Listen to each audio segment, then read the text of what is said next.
안녕하세요. 오늘의 말씀지기 김정원 간사입니다. 오늘 하루의 시작은 어떠신가요? 함께 말씀을 묵상함으로 오늘 하루를 풍성하게 채워가길 축복합니다.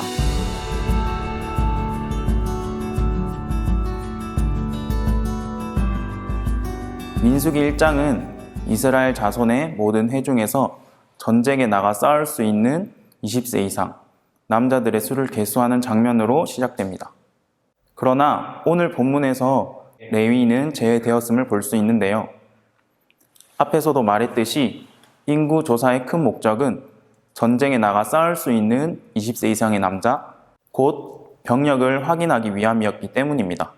그렇기 때문에 한 명의 병사도 중요할 것입니다. 하물며 한 지파가 병력에서 제외되는 것은 매우 큰 병력 손실이 되는 것입니다.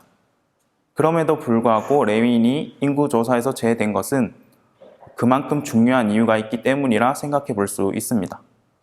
그 이유를 살펴보면 먼저 첫 번째 이유는 성막과 성막 안의 모든 도구와 부속품을 관리하기 위함이었습니다. 성막은 하나님을 예배하고 죄를 회개함으로써 하나님과의 관계를 회복하고 유지하는 장소입니다. 하나님을 따르는 백성으로서 이스라엘이 하나님의 뜻을 분별하고 따르는 것은 너무나도 중요한 것입니다. 전쟁 중에라도 이것은 마찬가지입니다. 전쟁 중에도 하나님의 뜻을 따르는 것이 최우선이 되어야 하기 때문에 성막 유지와 관리를 맡은 레위 지파는 인구조사에서 제외된 것입니다. 두 번째는 성막 주위에 진을 쳐서 외부로부터 성막의 거룩함을 유지하기 위해서였습니다. 51절에 보면 외인이 가까이 오면 죽이라고까지 말씀하십니다. 여기서 외인은 이방인뿐 아니라 레위인을 제외한 다른 이스라엘 백성들도 포함됩니다.